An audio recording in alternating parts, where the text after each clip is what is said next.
Hello everyone, welcome, स्वागत, नमस्कार। और आज का जो वीडियो होने वाला है वो कुछ ना कुछ तो नया होने वाला है, तो बिल्कुल तैयार हो जाइए क्योंकि आज का जो वीडियो है उसमें हम पढ़ने वाले हैं सीबीएसई के द्वारा जो सैंपल पेपर दिया गया था 2023 और 24 का, जिसमें हमें मार्किंग स्कीम बताई गई थी। उस क्वेश्चन पेपर को हम अच्छी तरह से सॉल्व करेंगे, फिर उसके बाद आगे बढ़ेंगे। तो जो हमारा क्वेश्चन पेपर है उसमें नॉर्मल सी बात है, सेक्शन ए पहले होता है तो सेक्शन ए करेंगे। तो सेक्शन ए को अगर हम करने की ओर बढ़ेंगे तो पहला क्वेश्चन जो है वो हमारा कुछ इस प्रकार है। लिखा है object is placed front of the convex mirror. एक ऑब्जेक्ट है जो कॉन्वेक्स मिरर के सामने रखा हुआ है। इट्स इमेज इज फॉर्म्ड, उसकी इमेज कैसी और कहाँ फॉर्म होंगी, कुछ इस तरह से बताना है हमें। तो अगर हम कॉन्वेक्स मिरर की बात करें तो कुछ इस तरह से होता है कॉन्वेक्स मिरर, जिसके अंदर साइड क्या होता है, पॉलिश होता है, और बाहर वाला जो उभरा हुआ हिस्सा होता है वो क्या होता है, रिफ्रैक्शन करता है, रिफ्लेक्शन करता है।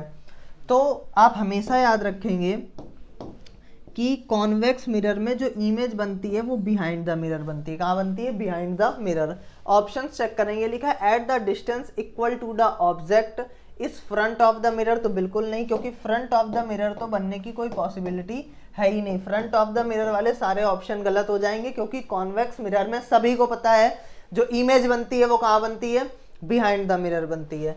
तो लास्ट ऑप्शन है behind the mirror and its position varies according the object distance. इसकी जो पोजीशन होगी किसकी, इमेज की, वो वेरी करेगी किसके अकॉर्डिंग, ऑब्जेक्ट की पोजीशन के अकॉर्डिंग। भाई ऑब्जेक्ट जिस स्पेसिफिक जगह पर रखा होगा उसी के हिसाब से ही तो बनाया जाएगा, कि उसी के हिसाब से तो इमेज बनेगी। तो यानी ऑप्शन नंबर जो डी है वो बिल्कुल सही होने वाला है।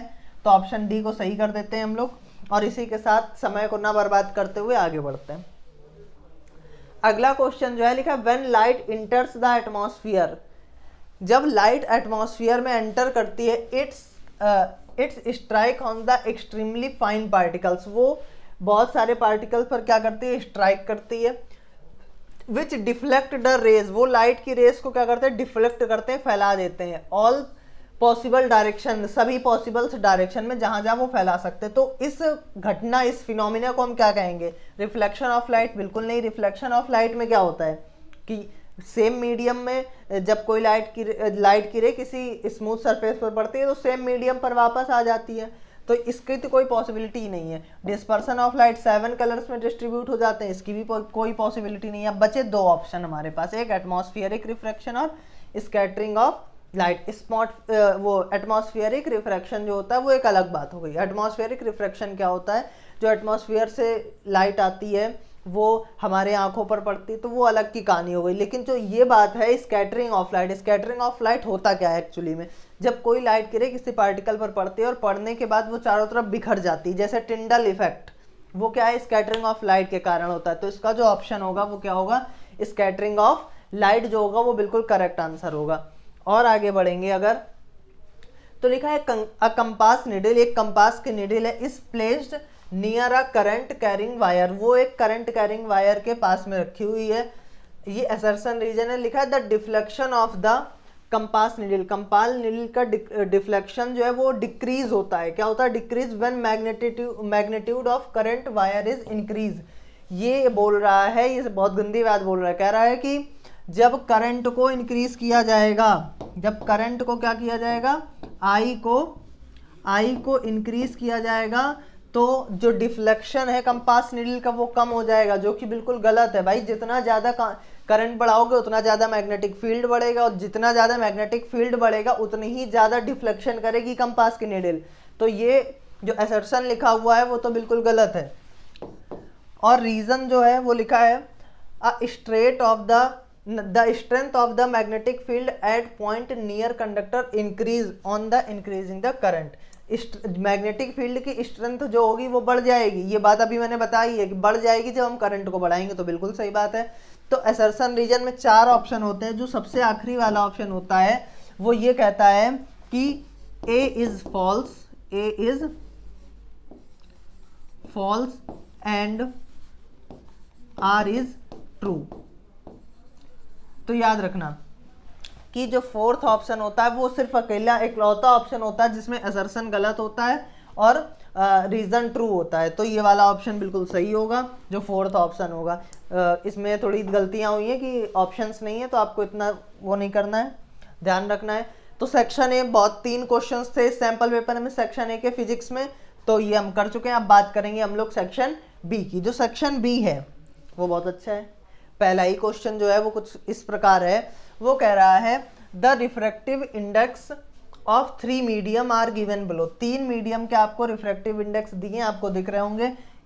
3 मीडियम है ए बी सी, इनके रिफ्रैक्टिव इंडेक्स आपको कुछ इस प्रकार दिए हुए हैं। एक का 1.6 है, एक का 1.8 है, एक का 1.5 है। फिर लिखा है a ray of light is travelling from A to B. जब लाइट की ray A to B travel करती है, and another ray is travelling B to से, और दूसरी लाइट जो है वो बी से सी में ट्रेवल करती है, यानी एक ए से बी में आई है और दूसरी बी से कहाँ में गई है, सी पे गई है। ए बोला है in which of the 2 cases, किन 2 केसेस में रिफ्रैक्टेड बाई रे bend toward the mirror toward the normal, किस स्थिति में जो लाइट की रे है वो नॉर्मल के टूवर्ड क्या हो जाएगी, झुक जाएगी। यानी नॉर्मल के टूवर्ड का मतलब है कि नॉर्मल की तरफ झुक जाना। क्या हो जाना, नॉर्मल की तरफ झुक जाना। इसे जाना ऐसे चाहिए था, पर ये नॉर्मल की तरफ क्या हो जाए, झुक जाए। तो हमेशा याद रखना, जब कभी डेंसर मीडियम से रेयर मीडियम में, जब कभी डेंसर मीडियम से रेयर मीडियम में कोई लाइट की रे जाती है, तो हमेशा याद रखेंगे कि डेंसर मीडियम जो होता है वो हमेशा क्या होता है, डेंसर मीडियम कम वाला होता है। डेंसर मीडियम क्या होता है, कम होता है, और रेयर मीडियम ज़्यादा होता है। तो डेंसर मीडियम से जब रेयर मीडियम में कोई लाइट की रे जाती है तो वो हमेशा टूवर्ड द नॉर्मल हो जाती है, यानी बेंड हो जाती है। कैसे, टूवर्ड द नॉर्मल।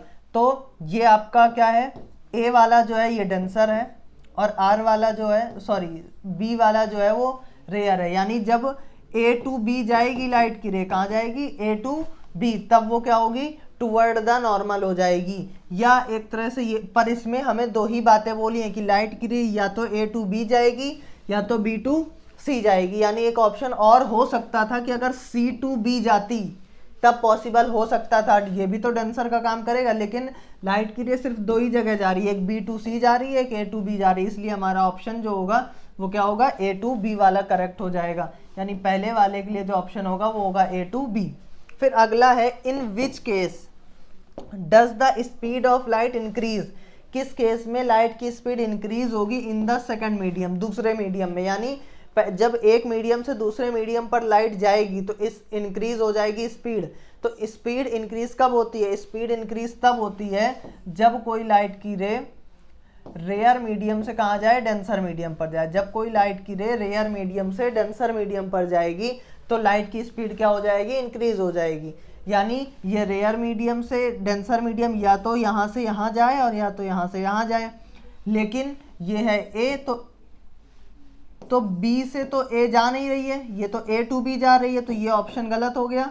यानी कहाँ जा रही है, बी टू सी जानी चाहिए, और बी टू सी का ऑप्शन है हमारे पास। तो इसलिए जब ये डेंसर मीडियम का, ये रेयर मीडियम का काम करेगा और ये डेंसर का, तो जब रेयर टू डेंसर जाएगी, जब रेयर टू डेंसर जाएगी तो स्पीड की लाइट क्या हो जाएगी, इंक्रीज हो जाएगी। तो ये भी क्वेश्चन आपको समझ में आया होगा, बहुत आसान सा क्वेश्चन था। चीज़ें बस खाली थोड़ी ट्रिकी हैं, ऐसा नहीं है कि एग्ज़ाम बहुत ट्रिपिकल आने वाला है। एग्ज़ाम का लेवल वही नॉर्मल ही होगा, लेकिन बस चीज़ें ट्रिकी होंगी। आपको अब उस समय क्लिक करना होगा अपने माइंड को कि मैं कैसे इस क्वेश्चन को सॉल्व कर दूं। फिर अगले क्वेश्चन की तरफ अगर हम लोग चलें, अगला क्वेश्चन जो है वो कुछ इस प्रकार है, लिखा हुआ है a piece of wire of resistance, एक रेजिस्टेंस है उसकी, ये आपको स्क्रीन पर दिख रहा है, जी हाँ दिख रहा होगा, ठीक है। लिखा है बहुत, क्योंकि बहुत छोटा छोटा लिखा है, लिखा है a piece of wire resistance R, एक वायर का पीस है, एक वायर का पीस है, इसका रेजिस्टेंस है आर, ठीक है। Is cut into 3 equal parts, इसे 3 बराबर भागों में बांट दिया गया है, ठीक है। These parts are connected in parallel, और काट करके इन्हें पैरेलल क्या कर दिया गया है, जोड़ दिया गया है, ठीक है। तो भाई इसको काटा गया और काट करके क्या किया गया, 1 2, ऐसे नहीं है, ऐसे थोड़ा कंफ्यूजन हो जाएगी तुम्हें, 1 2 और 3 भागों में क्या कर दिया गया है, इन्हें जोड़ दिया गया है। ठीक, इस तरह से कुछ क्या कर दिया गया है, जोड़ दिया गया है भाई, काट करके इस तरह से जोड़ दिया गया है। तो देखो R जो होता है वो डिपेंड करता है L पर, ठीक है, R जो होता है वो डिपेंड करता है L पर। ये आपने पढ़ा होगा किसमें, resistance depends on factor, resistance किन किन फैक्टर्स पर डिपेंड करता है। तो R जो है वो डिपेंड, कहाँ गया, R जो है वो डिपेंड करता है किसमें, L पर। तो रेजिस्टेंस भाई जितना इंक्रीज होगा या डिक्रीज होगा उतना ही लेंथ इंक्रीज डिक्रीज होगी। यहाँ पर लेंथ को 3 पार्ट्स में डिवाइड कर दिया गया, तो रेजिस्टेंस भी 3 इक्वल पार्ट्स में ही डिवाइड हो जाएगा। यानी पहले लंबाई L थी, अब लंबाई कर दी गई है L/3, तो रेजिस्टेंस भी क्या हो जाएगा, R/3। यानी सभी के लिए जो रेजिस्टेंस होगा वो होगा R/3, R/3 और R/3। लंबाई सबको पता है L/3 हो गई है। फिर लिखा है if the equivalent resistance of the parallel is R, equivalent resistance R है जो कि ये दिया हुआ था, पहले लिख लिया हमने। What is the value of the ratio of R1 and R, यानी हमें इनका और इनका रेशियो निकालना है रेजिस्टेंस का। तो पहले हम इसका इक्विवेलेंट रेजिस्टेंस निकाल लेते हैं। तो अगर इनका इक्विवेलेंट रेजिस्टेंस निकालेंगे तो ये पैरेलल में है, तो पैरेलल का फॉर्मूला होता है 1/Rp is equal to 1/R1 plus 1/R2 plus 1/R3। यानी वैल्यू अगर पुट करी जाएगी तो 1/R3 plus 1/R3 plus 1/R3, ये 3 भग जाएगा ऊपर, यानी 3/R plus 3/R plus 3/R। यानी एलसीएम लोगे तो आ जाएगा R और 3 प्लस 3 प्लस 3, यानी जो आंसर आएगा वो आएगा 1/R डैश, 1/R डैश जो है, या R1 इसका नाम रख लेते हैं क्योंकि हमें R1 फाइंड करना है ना, इसमें R1 जो है वो कितना है, 9/R आएगा। कितना आएगा, 9/R। अब अगर इसको ऐसे भेजेंगे तो R/R1 इज इक्वल टू आ जाएगा 9/1, यानी R रेशियो R1 जो है वो 9:1 आ जाएगा। यानी यही हमसे पूछा था, हमसे क्या पूछा था, the ratio of R1 and R। ध्यान से देखिए क्वेश्चन बोल रहा है R1 और R का रेशियो निकालना है, यानी R1 और R का रेशियो तुरंत उलट पुलट हो जाएगा, यानी 1:9 हो जाएगा। ठीक है, क्योंकि R रेशियो R1 नहीं पूछा है, R1 रेशियो R पूछा, यानी ये जब एक दूसरे से चेंज होंगे तो इधर भी चेंज हो जाएगा, यानी 1:9 जो है वो एग्जैक्ट आंसर होगा। और आगे बढ़ेंगे अगर, तो इसी का सेकंड पार्ट है, लिखा refer to the image below and state how magnetic field pattern indicates region where the magnetic field is stronger outside the magnet. Outside the magnet बताना है किस एरिया पर मैग्नेटिक फील्ड जो है वो स्ट्रॉन्गर होगा, यही पूछा है। हाँ, फील्ड स्ट्रॉन्गर आउटसाइड, तो सबसे ज्यादा मैग्नेटिक फील्ड जो स्ट्रॉन्ग होता है वो होता है नियर द पोल। कहाँ होता है, नियर द पोल्स। तो यही आंसर हो जाएगा कि यहाँ पर जो है वो मैग्नेटिक फील्ड क्या होगा, सबसे ज्यादा स्ट्रॉन्गर होगा। फिर लिखा व्हाट हैपेंस, क्या होगा मैग्नेटिक फील्ड में जब when the current is in the circuit reverse, अगर करंट को क्या कर दिया जाएगा, रिवर्स कर दिया जाएगा। तो अगर करंट को रिवर्स कर दिया जाएगा तो मैग्नेटिक फील्ड भी क्या हो जाएगा, रिवर्स हो जाएगा। अगर करंट को रिवर्स कर दिया जाएगा तो मैग्नेटिक फील्ड भी क्या हो जाएगी, रिवर्स हो जाएगी, यही मैंने बताया। तो यानी क्या हो जाएगा, change the direction of magnetic field, यानी ये जो हो जाएगा हमारा आंसर हो जाएगा। तो आई होप आपको ये भी क्वेश्चन समझ में आया होगा, 5वां क्वेश्चन था ये। और आगे बढ़ेंगे, अरे वाह कितनी जल्दी जल्दी खत्म हो रहे हैं। तो फिजिक्स का अब हम लोग सेक्शन C सॉल्व करने वाले हैं, जो कि बहुत आसान होने वाला है। जिंदगी में बेटा सब आसान है, बस तुम लोगों ने कठिन बना रखा है।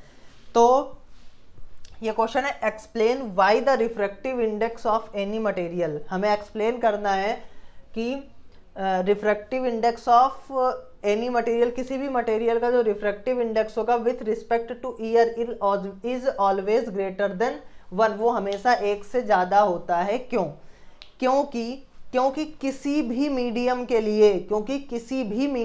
लिए जो एयर होती है वो डेंसर का काम करती है। किसी भी मीडियम के लिए एयर जो होगी वो किसका काम करेगी, किसी भी मीडियम के लिए जो एयर होगी वो किसका काम करेगी, डेंसर मीडियम का काम करेगी।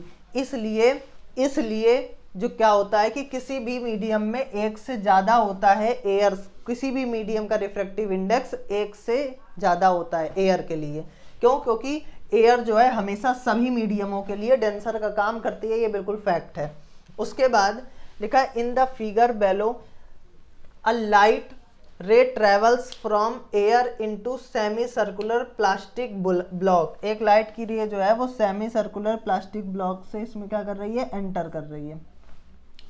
ठीक, फिर लिखा है give the a reason why ray does not deviate. इसका हमें रीजन देना है कि ये लाइट की रे डेविएट क्यों नहीं हुई है।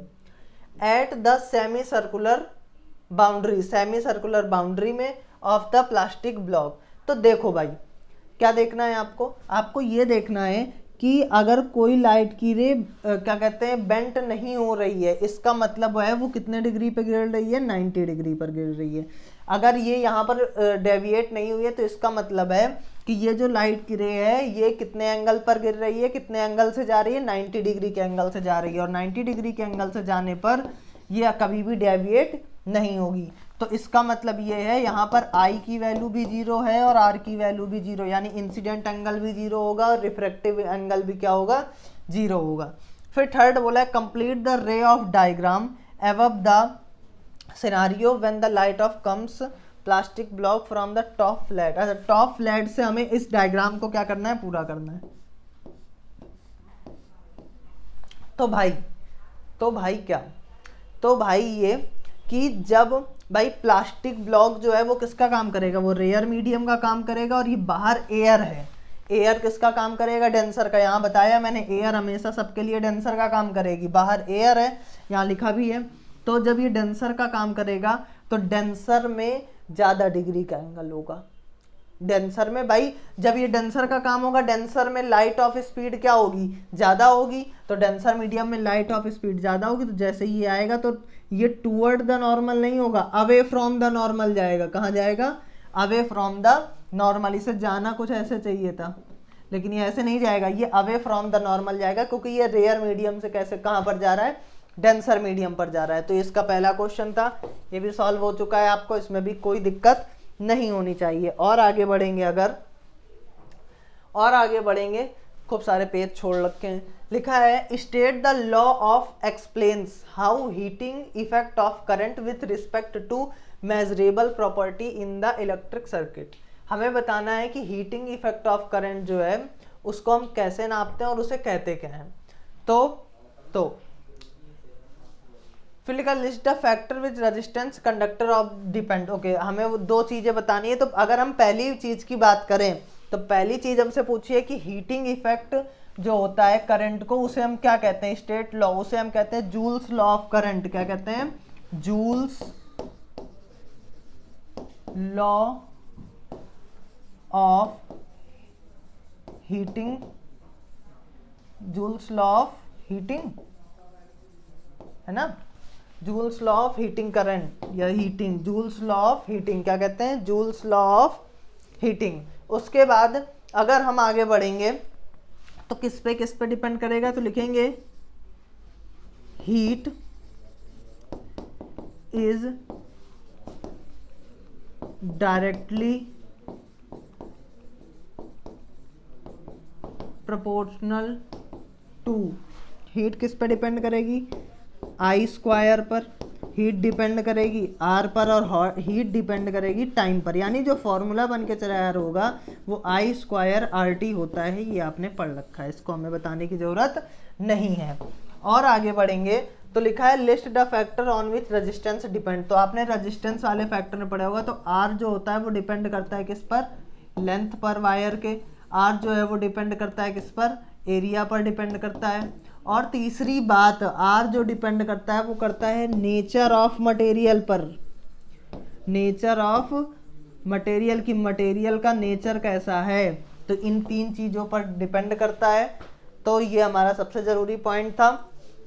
तो ये दो क्वेश्चन भी हो गए। जल्दी जल्दी क्वेश्चंस हो रहे हैं। जो आपको 3 नंबर वाला सेक्शन मिलेगा यानी सेक्शन सी, उसमें 3 नंबर के क्वेश्चन होंगे, वो आपको पूरे पूरे 3 नंबर के नहीं होंगे, वो 2+1 या 1-1-1 के 3 होंगे, ऐसे मिलेंगे। और आगे बढ़ेंगे, अगर अगला क्वेश्चन जो है, तो हम लोग बात करने वाले हैं जो 3 पिन प्लग होता है उसमें अर्थ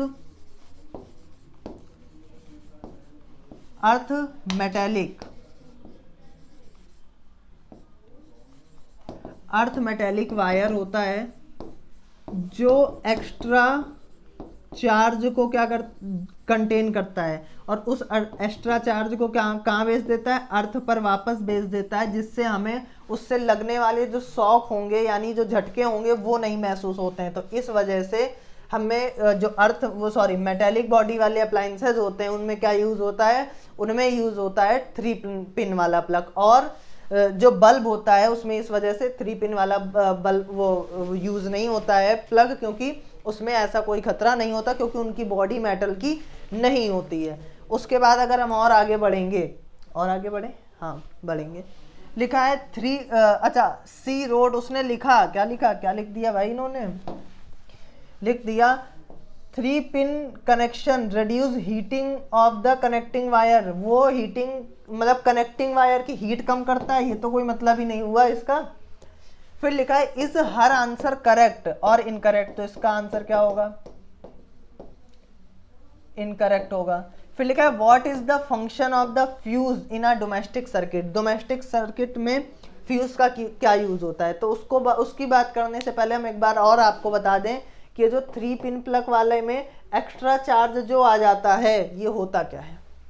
तो आपने सुना होगा या देखा होगा या आपने कभी ट्रैवल किया होगा फ्लाइट से, तो अगर आपकी फ्लाइट जो है कुछ पहुंच गई एयरपोर्ट पर, आपने जब रनवे पर क्या कहते हैं उतर गई, जाके लैंड हो गई, रुक गई, फिर उसको आधे घंटे 1 घंटे या 45 मिनट तक खड़ा रखा जाता है। और उसे खड़ा रख करके क्या करते हैं, उसके बाहर की जो बॉडी होती है उस पर वो जब प्लेन पर वो जब एयर में उड़ रहा होता है तो उसमें बहुत सारे चार्ज आ जाते हैं। क्या आ जाते हैं, चार्ज आ जाते हैं। वो चार्ज इकट्ठा होते हैं, अगर वो तुरंत ही खोल करके लोगों को उतार दिया जाएगा तो उन्हें बहुत ज़्यादा शॉक लग सकता है, एक आधे तो निपट भी सकते हैं।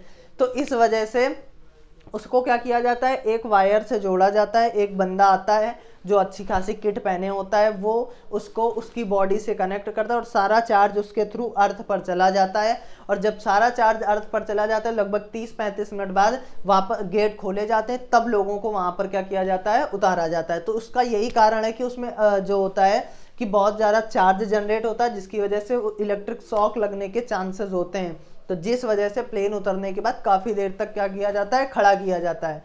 फिर उसके बाद फ्यूज का फंक्शन क्या है, तो फ्यूज जो है वो एक्स्ट्रा एक्सेस करंट को क्या करता है, एक्स्ट्रा एक्सेस करंट को फ्लो होने से रोकता है।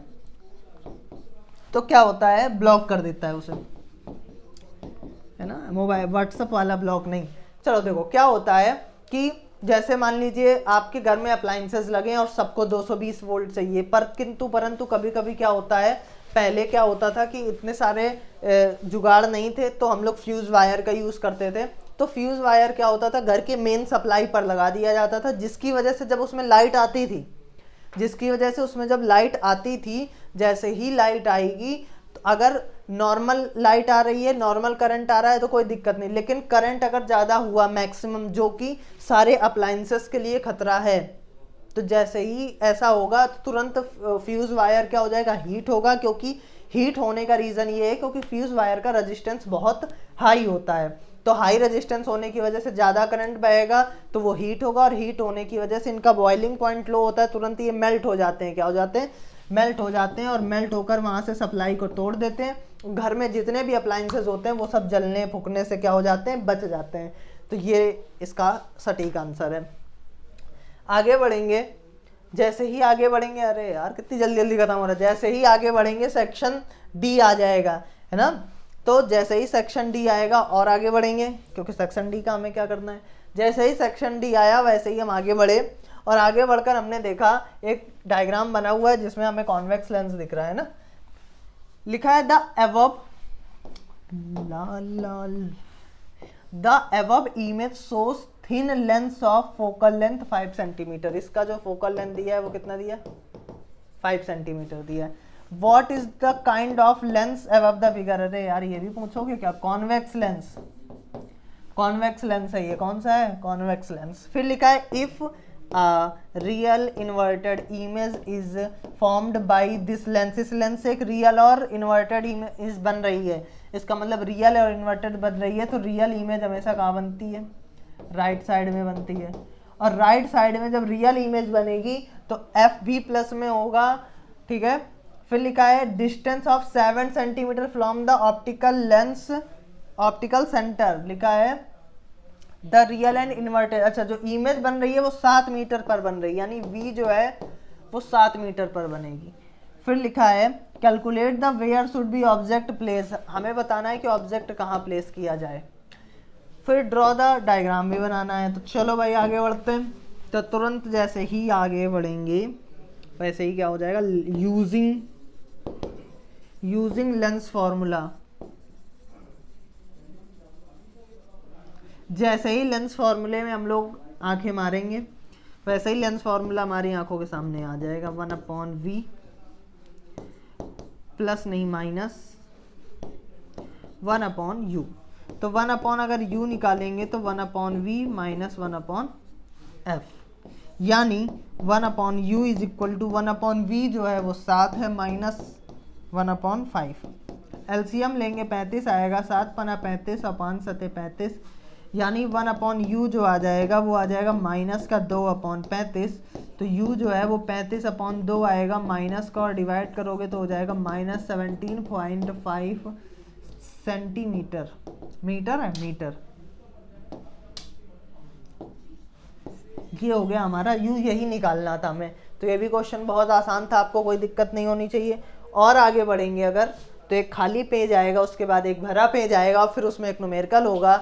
उसमें लिखा है कुछ ऐसे, लिखा है क्या लिखा है भाई यार, ये कलर का कॉम्बिनेशन लिखा है अ 10 centimetre long pencil is placed 5 centimetre in front of the concave mirror. यानी क्या? यानी ये कि जो पेंसिल है वो ऑब्जेक्ट का काम करेगी और ऑब्जेक्ट 10 सेंटीमीटर पर रखा हुआ है, 5 सेंटीमीटर डिस्टेंस पर रखी है, यानी ऑब्जेक्ट की डिस्टेंस है 5 सेंटीमीटर, जिसे हम यू से डिनोट करते हैं। और कॉनकेव मिरर के लिए यू वी एफ सब निगेटिव में होता है। कुछ चीजें दिमाग में बैठा ही लो, अब तो इतना रट गया है। रेडियस ऑफ कर्वेचर आर जो दी है वो -40 सेंटीमीटर दी हुई है, यानी अगर एफ निकालोगे तो r/2 करना पड़ेगा, यानी -20 सेंटीमीटर आ जाएगी। क्या आ जाएगी? -40/2, यानी f जो है वो -20 सेंटीमीटर आ गई। फिर हमें बोला है determine the position image formed by the mirror है, what is the size of, यानी v फाइंड करना है, h डैश फाइंड करना है। Draw the diagram show formation of as the mention as the part 1। ठीक है, तो आगे बढ़ेंगे। तुरंत लेंस फार्मूला नहीं मिरर फार्मूला लगाएंगे क्योंकि मिरर की बात हो रही है। Using mirror formula. मुस्कुराइए, आप दिल्ली में हैं क्योंकि मिरर फार्मूला लगा रहे हैं हम लोग। मिरर फार्मूला होता है 1/f is equal to 1/v plus 1/u। 1/v find करना है तो 1/f माइनस 1/u, यानी ये कि f जो है वो -20 है, माइनस u जो है वो -5 है। तो माइनस माइनस होता है प्लस, माइनस होता है प्लस। एलसीएम लोगे तो 20 आ जाएगा, 20 कन्नम 20 और 5 चौको 20, यानी जो v आएगा 1/v जो आएगा वो आएगा 3/20। क्या आ जाएगा? 3/20। क्या ये सही है? 3/20 आएगा, बिल्कुल सही है। v इज इक्वल टू 20/3 हो जाएगा। क्या हो जाएगा? यानी v इज इक्वल टू 6.66, यानी बार 6 आएगा तो 6.67 सेंटीमीटर वी आ जाएगा। अब हमें एच डैश निकालना है। अगर एच डैश निकालना है तो हमेशा आप एक फॉर्मूला यूज़ करेंगे मैग्नीफिकेशन का, minus V upon U is equal to H dash upon H. Minus V जो है, वी कितना है 20 अपॉन जो है वो 3 है, वी जो है वो 20 अपॉन 3 है। यू जो है -5 है। एच डैश जो है, एच डैश जो हमें दिया हुआ है, एच डैश हमें फाइंड आउट करना है, और एच जो है वो कितना दिया हुआ है 10। 5 4 जा होता है 20, और माइनस से माइनस गया कट, यानी माइनस का 4 upon 3 is equal to H dash upon 3, 3 नहीं 10, यानी एच डैश जो निकलेगा वो निकलेगा 10 4 जा 40, माइनस नहीं, माइनस क्यों आया ये, 10 4 जा 40, यानी 40 अपॉन 3 सेंटीमीटर जो है वो हमारी एच डैश की वैल्यू आ जाएगी, जो कि बिल्कुल सरल तरीके से हम लोगों ने कर लिया है। और आगे बढ़ेंगे, तो जैसे ही आगे बढ़ेंगे, मेरा फ़ोन आ रहा है, जैसे ही हम लोग आगे बढ़ेंगे वैसे ही क्या होगा, अच्छा जैसे ही आगे बढ़े वैसे ही सेक्शन ई आ गया। ओके यार, बड़ी जल्दी जल्दी क्वेश्चंस ख़त्म हो रहे हैं। जैसे ही आगे बढ़ेंगे सेक्शन ई आ जाएगा, और सेक्शन ई जो है वो कुछ इस प्रकार है, लिखा है Vinita and Ahmed demonstrated a circuit and operates two headlights and two side lights of car and their school exhibition based on their demonstrated circuit. Answer of the following question. Okay, state the what happens when switch A is connected. क्या होगा अगर इसे switch ए से connect कर दिया जाए?